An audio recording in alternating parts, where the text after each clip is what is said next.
Hey, it's Eric G. Around the House is sponsored by Baldwin Hardware.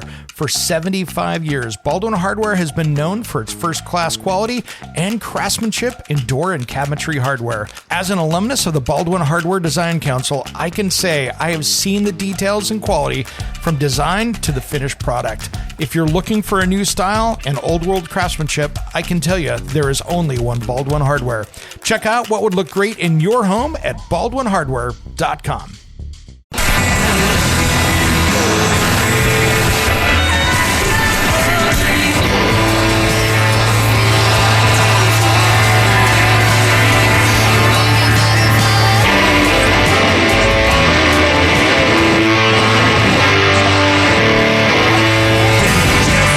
Get you on the radio, yeah, you gotta get on the radio. Welcome back to Around the House with Eric G, hour number 2. This is where we take your calls on home improvement, and we talk about it all show long here.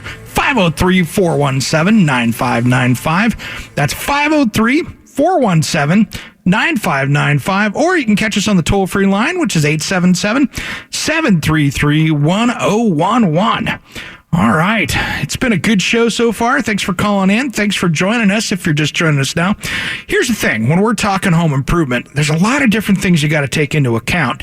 And I want you to follow along because we talk a lot of different topics all week long. And that's over on the Facebook page, which is Around the House with Eric G. If you dive into that, you will see me talking about if a recall comes up or something, or if there's a hot topic that has come up, we will dive into that on there and have a good time. And we've had some really big topics this week talking about everything from big fees for affordable housing to, I talked about heating and air conditioning, and I tell you what, air conditioning is the subject of the week with all this heat that we got going around all over the country, all over the Northwest here. So it's something you can maybe help you get through the week with, and that's Around the House with Eric G. Well, we've been talking interior design last hour. This hour, I want to talk about creating more space in your home, and maybe that's a garage conversion. Maybe you've got a garage conversion, to be honest, that you've got now that you want to get that garage back. Because here's the thing. You've got to be careful when you're trying to add square footage to your home.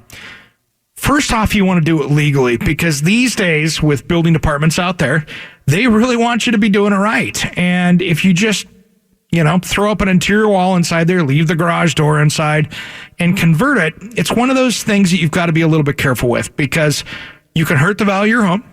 You can maybe create an unsafe space.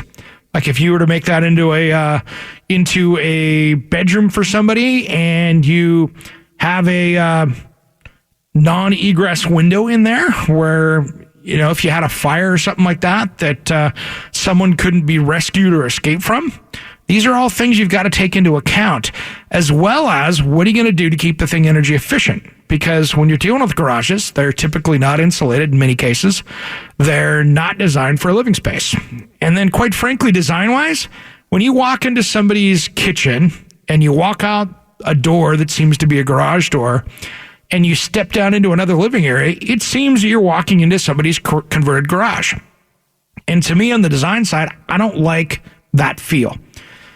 So here's the thing. If you are hurting on parking and you are in the style of home that people would want a garage or expect a garage, here's the thing. I don't like when you limit yourself when you do something. Sometimes converting a garage, you are going to really run into some issues with livability. And I like livability. Where you're going to keep your lawnmower, where you're going to keep this stuff. So these things are really important. So looks like we got some calls coming in here. 503-417-9595. 503-417-9595. 877-733-1011. So I want you to plan ahead for these things, because here's the deal. When you're working on these things, I don't want you to paint yourself in a corner. It's so easy. I've done a garage conversion myself. Probably been 20 years ago when I decided, I needed the space more, because I tell you what, an addition can be a very expensive option for you. Just because when you got to go in and do an addition, it's like building a small little home off the side of your house. as well as running into all the different things you've got to do, because you've got foundation, you've got to deal with heating, air conditioning, you've got to deal with electrical and plumbing if you're adding a bathroom. You can spend six figures on an addition really quick. I mean, I've seen people wanting to add a bedroom on, and you could sit there and run into a ton of issues depending on where you're trying to do it. So these things are good conversations to have, because what happens is when you go down to the permit office and you want to do this and you're getting down there and they say, hey, you can't put anything out the back. You can't put anything out the front. The sides are locked in with your setbacks. Now all you have to do is go up, and that can be super expensive, but you got to plan ahead for that. Sometimes it does make sense. Hey, let's run out here to Tim in Hillsboro. Welcome to Around the House.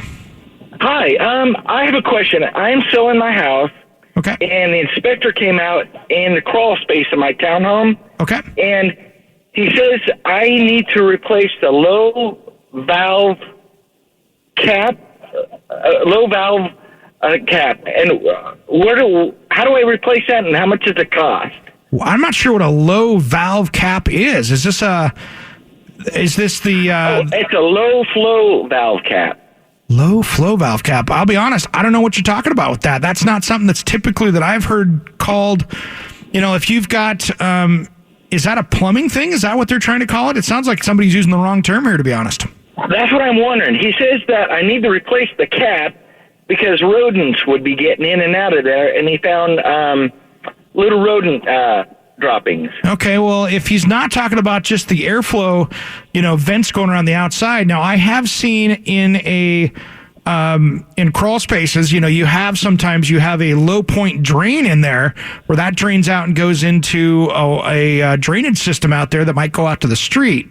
And I've seen caps on those. So if he's talking about the low point drain, that might be what he's talking about in there. If there's some kind of a cap on that, but I'll be honest, a low flow cap, I'm not sure what that is. That sounds like a wrong term. I haven't run into that before, and I've been doing home improvement for 20-something years. So yeah, we listen to you all the time. I'm on my way to work, and we listen to you all the time on the way to work.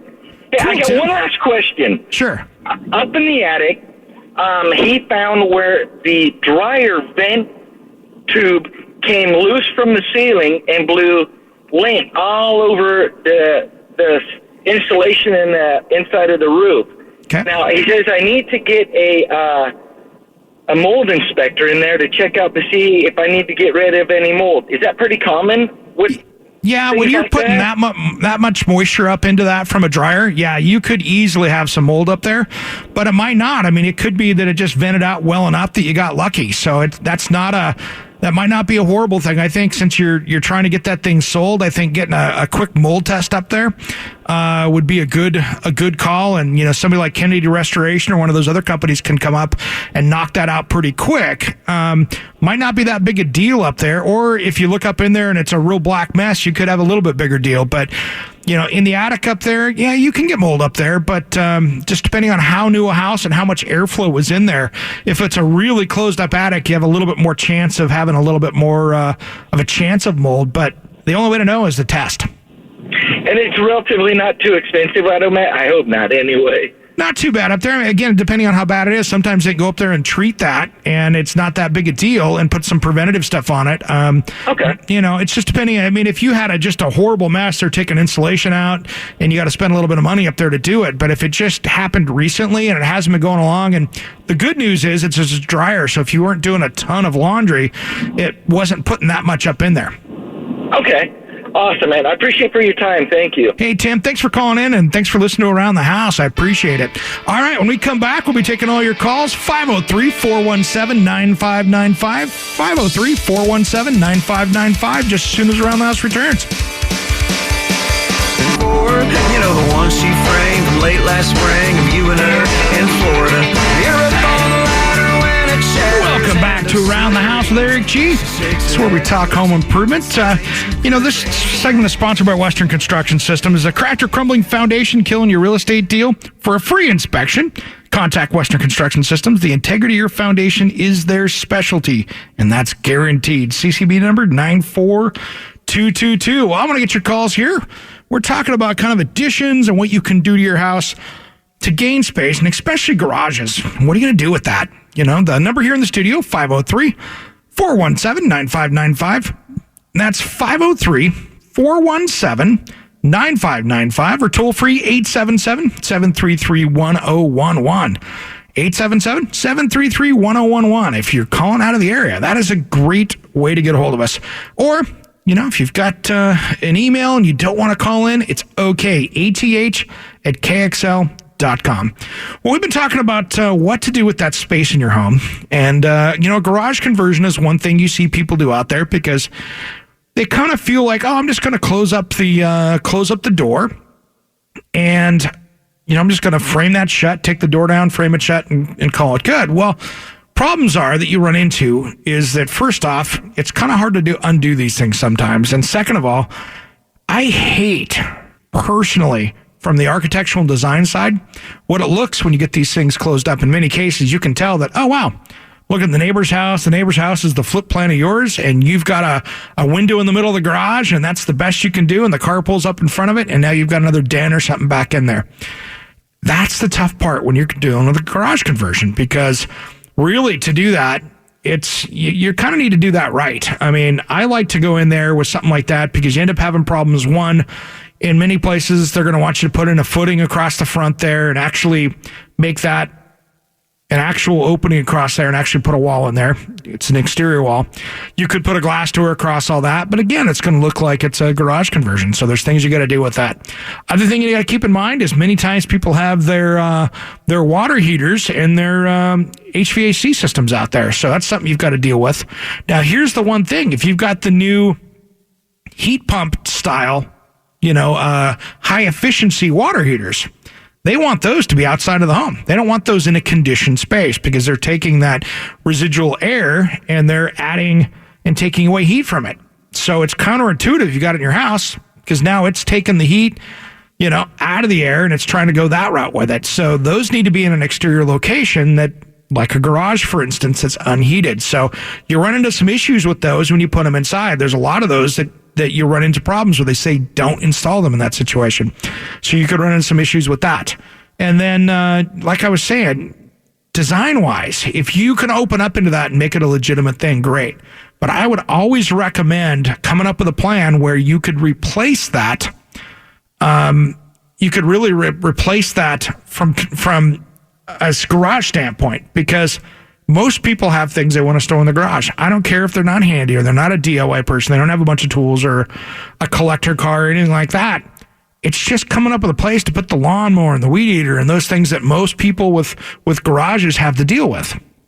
So that's the biggest issue with that. Now, one thing I would suggest to look at that you can get away with sometimes, instead of converting that garage, maybe you think about doing some outdoor living space. Maybe instead of enclosing that you do a covered deck out back and give yourself some outdoor living space. It's in the shade that you can do an outdoor kitchen, an outdoor living area. Maybe you can convert some of that stuff around and give yourself, because really in the Northwest here, you can get 8-9 months worth of time out there outside and still have an enjoyable space. Now, you know, even if it's a little bit rainy out there, you can put some ceiling heaters out there. There's a lot of things you can do to use these things when it's still 50 and 60 degrees outside and still make it comfortable. I've seen people out there with TVs and they're out there in the evenings, and even if it's 60 degrees out there, they've got a little heater and they've got a light jacket on and they're still enjoying the outside, and it's given them more square footage than what they had before. And so that's one thing to think about. And, you know, with the tiny homes, you know, out at the Street of Dreams this year, we've got a tiny home out there, which is really cool. And I can't wait to get out there and take a look at it. And you might have heard a few weeks ago, we had MJ here on the show. And that's something that I want to talk about. I'll have her call in here one of these weekends here and talk about that a little bit, because she talked about it before and I got to go out and see that thing. And they're giving it away. That's going to be a raffle out there, kind of a bid type situation for that. So it's going to be a great deal. I'll get some more information on that and talk about it next show. But I want to really push some of that smaller living in the future. And so the tiny home thing is going to be kind of fun. So that's one of those things. If you can live in a tiny home, maybe you don't need a bigger space. Maybe it's just kind of controlling some of the stuff you have to get it dialed back in there.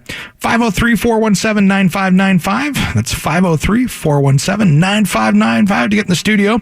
And if you're listening up in the Tri-Cities, hope you're having a safe boat race weekend up there for Columbia Cup. I know that we're being preempted on the show, but if you're listening online, thanks for tuning in. I want to say thanks and good luck out there to Griggs Ace Hardware, who's a sponsor of our show up there. They've got a hydroplane up there racing, so I want to say thanks to those guys out there and good luck and a safe weekend on the course, because they're having one of my favorite races of the year. When I was a little kid, I was up there doing that and watching those races because I grew up right along the race course. So it was a good thing up that way. Well, when you're talking home improvement here and trying to convert these spaces, the other thing you need to keep in mind is so many people, when they dive into garage conversions, they miss out on a couple things because it's a little bit harder to work with the ceilings in there, because a lot of times you've got double sheetrock and fire rock up there. I'll be honest, so many times when people get into these, I would rather on the design side maybe move the door out of the kitchen and put it into the living room. If you're going to really convert this, make it open up into the space and do something with it. If you can get into that, mask that from being the garage. Really do something with it. Maybe stop the driveway before the garage door to and put some landscaping in there to make it look like it's not. There's some creative things you can do if you're going to do that. And that's one of those things that I think a little bit of architecture and maybe even hiring somebody to do a little bit of drawings for you and help you get there is a good way to go. Now, if you're thinking about doing a second story addition, that's going to get to be a little bit more, because now you've got to go through and upgrade a lot of things. If you got that old, 1920s house or 1930s house, that's even more expensive because now you probably have a foundation without rebar in it that's not tied in, and you might have to do some significant work in the basement to get that tied in together. And many times they'll make you do a lot of seismic stuff as well as footings and things down there. I've seen just little renovations on that second floor up there in a 1920s house have to get some significant tie downs for load and for earthquake and all that other stuff that can happen. And I've seen finished basements have to get tore out just because they had to go in and put bigger footings down the middle just to hold things up. And that was just for doing a little bit of a dormer addition up on a second floor where they wanted to get a little bit more of that space. Well, I do want to get your calls today. 503-417-9595. That's 503-417-9595. Or toll-free line is 877-733-1011. And make sure you shoot us an email, ath@kxl.com, and make sure that you follow, all those things on social media. You can catch me on Instagram, Facebook, all those other places that you do those social media things. We come back, we'll be talking more about garages just as soon as Around the House returns. Welcome back to Around the House with Eric G. We're rocking it out here on a Saturday afternoon, talking home improvement. And I want to get you in the conversation at 503-417-9595. That's 503-417-9595, or toll free 877-733-1011. And if you want to get any more information about Around the House, and it doesn't matter if you want to see my Morgan to Organ segments or what you want to see, I've got all of it up there, from the podcast to everything else, at aroundthehouseonline.com. Well, I want to say, too, that this segment Around the House is brought to you by Adair Homes, building quality, affordable custom homes throughout the Pacific Northwest for nearly 50 years. And that's adairhomes.com. And that's CCB number 593. All right, we've been talking about kind of trying to work with space, whether it's your garage conversion or if you want to dive into an addition. We were talking outdoor living, and I tell you what, that's one thing with Street of Dreams here in Portland coming up, and everybody, I won't say everybody, but most major areas have some kind of Street of Dreams within an hour or two of them, and it's a good idea, good place to go get some ideas, because even though these homes are many times, they're big, they're opulent, they're many times this $1, $2, $3 million homes when you get into metro areas. Seattle used to have one. I don't know if they still do, but down here in Portland, we do. And Tri-Cities has had their version of it. So a lot of places have these, but it's a great place to get ideas, because sometimes you'll find a designer in there that really pushed the limit. And like the Portland one coming up here, that they've got a tiny home on it. I haven't seen too many tiny homes in Street of Dreams, so it's a good place to check things out. And I think, here's the thing, I'm not the biggest fan of Street of Dreams. Many times when you get into Street of Dreams, you'll see lower quality materials in certain places. Like you'll walk in and see, man, a $75 square foot piece of tile, but then you walk in and see homes that have, I'd call them lower end cabinetry, stuff that I wouldn't traditionally put in a remodel. So they are a little bit with a grain of salt. You know, when I see particle board cabinets and particle board drawer boxes in $1 million home, I'll be honest, that's when I look at things and go, man, that is a builder grade cabinetry there. And if I'm offending you by that as a builder out there, I'm sorry, but that's my 2 cents. Take it or leave it. I just think that for long-term use, that doing a hardwood dovetail drawer box is going to do well. And I want to see undermount soft close glides. I want to see decent hardware in these things, because, you know, when you're building a home and putting stuff in there, it, especially when you're dealing with $1 million or $2 million house, I want to see some good stuff in there. So that's just the way I look at it. And there's plenty of homes that have it. There's plenty that don't. So it wouldn't be the first time I made a builder mad from a Street of Dreams home by talking about what I see out there. So, but you know, you got to think about it with these homes. They are really pushing these things because they go in there and they've got a short amount of time to build them, and they got to get them knocked out. So there's a lot of trades stepping over each other at the last minute on some of these homes just to get these things finished. And I was at one outside of our area here a few years ago where they were doing the ribbon cutting, and there were still drywall guys in there finishing up and doing some repairs on walls and stuff, and they still had to do some painting that night. So some of this stuff goes, you know, really to the last minute. And when you have a bigger Street of Dreams, as a remodeler out there, I've run into that as well. It's like, okay, the last week of Street of Dreams is what day? And you can plan that the painters out there that are popular, the shower door guys, the countertop people, those 2 weeks beforehand, it's going to be tough to actually fit your project in around there, because a lot of these guys, especially when you're dealing with higher end shower door guys, there's not 32 of them in an area. You got a handful of the really good and popular ones. They're all out there, all hands on deck dealing with that. And that fire has to, I mean, there's a ribbon cutting on that. Your project might blow out a day or two on the schedule because they're trying to knock that out. So one of the things with planning and a construction that you've got to deal with out there. So, you know, it's one of those things. I've been doing a lot of, mostly this media stuff here, but I've been getting back into working with REF Construction a little bit, who's one of my contractors I work with. I don't do a lot of projects out there, and but when I do, he's kind of the guy that I work with on my interior design stuff. And you don't hear me talk a lot about it in this show, but that's one of the things we take into account when we're dealing with these projects, is when the Street of Dreams are, because some of those great contractors out there, they only have so many people that are out there working, and you just got to plan ahead. And so that way you don't get caught with trying to get the project done and getting caught out of hand. So another little tip here around the house, 503-417-9595, 503-417-9595. Well, I wanted to say thank you. We got coming up here next week, you'll see another edition of the show here. We've got Rose City Electric coming on next week, back as one of our sponsors again. So we'll be talking electrical here again. I plan on getting them back in here in the studio so we can talk electrical. We can talk a little bit of stuff. Like last time when we had them in here, we were talking, you know, how to hook up stuff for electric cars to low voltage stuff. And I just want to say thanks to those guys for coming back on board, because they've been a great sponsor of the show. And that's going to be a great addition that we're going to dive into a little bit. I also want to come up in the next coming weeks. We're going to have, I want to get Robin Daly back in here to talk paint, and I got to get with her and get that on the schedule. But I want to be able to do that. And the next time she comes in, I'm going to have people call in. You guys are going to be able to call in and ask her questions. It's not going to be just a regular interview. So we're going to do that.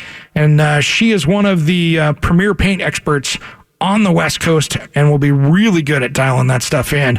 So if you've got those unusual paint questions, she's got a long history of being a paint expert here. I think she's third or fourth generation here in the Northwest. So I want to get her back on the show as well.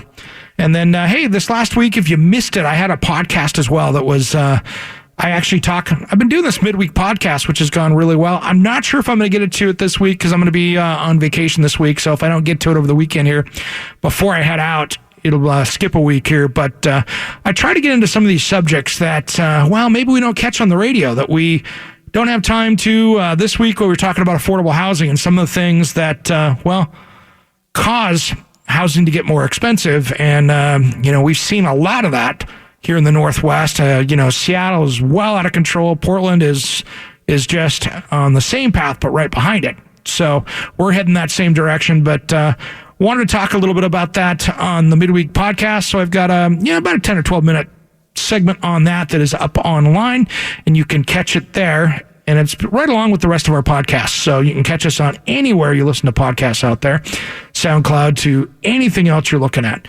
So that's just one of the things. Now, I do want to talk about, I got an email here from one of our listeners that didn't want to really get on the radio, and we get these emails from time to time. And she had just moved into a house and had a water leak. Well, my advice was that she had a company come in and clean it up. My problem is that they didn't come in and actually dry the space out. She had a water leak in the wall, and they haven't opened the wall up and stuff out there. So I'd start asking questions if you have a major water leak in your house and you get a water restoration company in and they don't do a really good job of drying it out. For me personally, I like to see that wall get opened up. I want to see air dryers in there. I want to see fans going. I want to see somebody get in there as quick as possible to get that space dried out, because if not, that chance of mold starts growing really quick. And here, if you start getting mold going, that can kind of start a route that you don't want to go down. So if you don't get a response out of them, start asking questions, and maybe you need to bring somebody else in. And I know that's kind of a wide brush, but I want to see that thing get dried out in 48 hours. If someone's not in there with fans and stuff, I'd be getting somebody else in there. All right, when we come back, we're going to take maybe one call if we can fit one in. It's always tight this last segment, and wrap up the show. Thanks for listening Around the House. Take my hand, I know where to go. All over the radio with you. We got a long way to go and a short time. We got a long way to go and a short time to get there. Welcome back to Around the House with Eric G. Appreciate you guys listening to the show today. If you need anything after the show ends here, which is just in a few minutes, feel free to email me, ath@kxl.com, or head over to the Facebook page, where I'd really love for you to join in the conversation, where you can you can follow, all that stuff. There's a shortcut to that, so just go up into that little search bar, which is right next to the big F up there on Facebook, and just type in @ATHKXL. That simple. Follow, all that stuff, and make sure you pop over to our page over there. We've got a closed group. This closed group is called Around the House Nation, and this is where we have a really cool, safe kind of place where you can post up pictures, and the only rules we have are there's no politics, and everybody has to be cool to each other. And so far, we're batting 1,000 with that, so I like that. But when you go in there, you'll see people posting up their projects. You'll see things like that, and it's really fun. I'm going to be posting up some projects I'm working on here when I get back. And if you do send me a message this week, I'm going to be I'll be traveling, so a little bit of limited availability on there. So I might be missing out on a couple things, but I will get back to every last one of you that jumps on there. So if not, I missed it. So I promise I'll get back to you on those. So anyway, that's the best way to get a hold of us here on Around the House. And you can do that, and you'll see a lot of videos. And you'll see, if you want to know what's coming up in the next week in the show, about midweek, you'll see me post up a video where I'll be talking about what's coming up on Around the House. You can figure out if you want to tune in and have a good time. Well, some of the stuff I wanted to chat with you here about before we get back to the last end of the show is that a couple things I wanted to touch on. Be safe out there. There's a lot of wildfires going around. I've got an old buddy of mine that is evacuated down in Redding. Pay some attention to what's going around your house out there. You know, with the winds and everything else, it's pretty easy for a fire to pop up. So might not be a bad idea. You know, I know maybe you haven't been watering that grass here and outside the house, and it's pretty white. You might throw a little water on that thing to get that, if they'll allow you to. Now, if you can get that kind of dialed in and get it a little bit greener, it's going to keep that from being something that's going to easily burn. And these are all things that I like to do. That garden hose is not going to stop a wildfire. That's great advice right there, because I tell you what, I have been setting that garden hose on the roof of my house before. And I was living in the Tri-Cities, and if you're really good at going back in the Wayback Machine, you'll see a picture of me up on the roof of my house in the Tri-City Herald setting a sprinkler up there. And that was right before the PBY plane dropped the water and knocked me off my roof. So I'll tell you what, that was an interesting one. And the water coming out of those planes like that will nail you hard. Trust me, threw me about 20 feet. But those things, you got to be careful. So keep the bushes trimmed back, get things fairly well watered out there. Now, if you're in a water conservation area right now where you're in a drought, and watch those water days that you can do that with. But, just keep things a little bit wetter and keep things, anything you can do like that by getting the dry brush and making sure you've got, maybe wet that bark down a little bit more, keep that stuff just a little damper out there. It's going to help keep things from catching on fire if you get into that situation. But those little details will help you out. Get those gutters cleaned, because if you've got gutters up there that have a bunch of dry stuff in it, that's just one big tinderbox. So a little work outside, keeping the grass mowed down.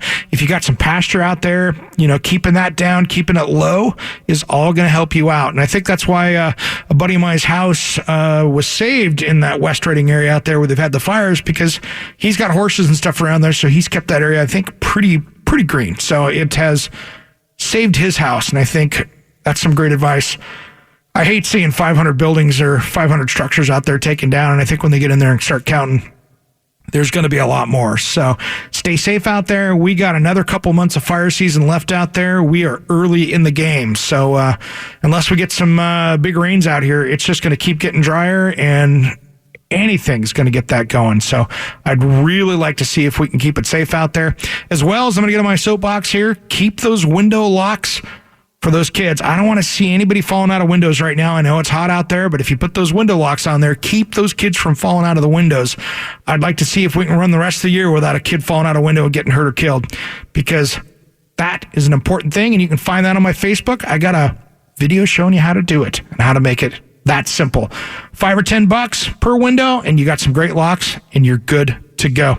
That's all the time we got for this week. Our thanks to executive producer Dane Vodder for making the show sound great, and to the ever wonderful Jeff Thomas and Steve Moffat, who have the training wheels off and ran a beautiful show today. Welcome aboard, guys. Most of all, though, we want to thank you for listening. Want to join us next week from noon to 2, where once again we talk about maintenance, repair, designing for remodeling, and renovation of your home.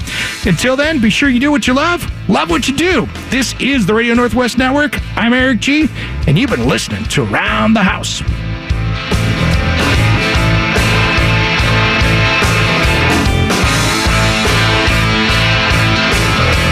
We have some exciting news about the Around the House podcast. Do you want to be an Around the House insider?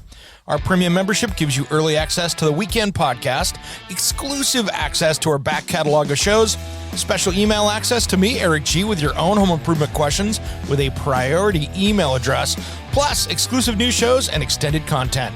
Click down into the podcast show notes for the link to the Around the House Insider membership for less than the price of a beer at happy hour. Join me for this limited amount of exclusive members. And thanks for listening to Around the House.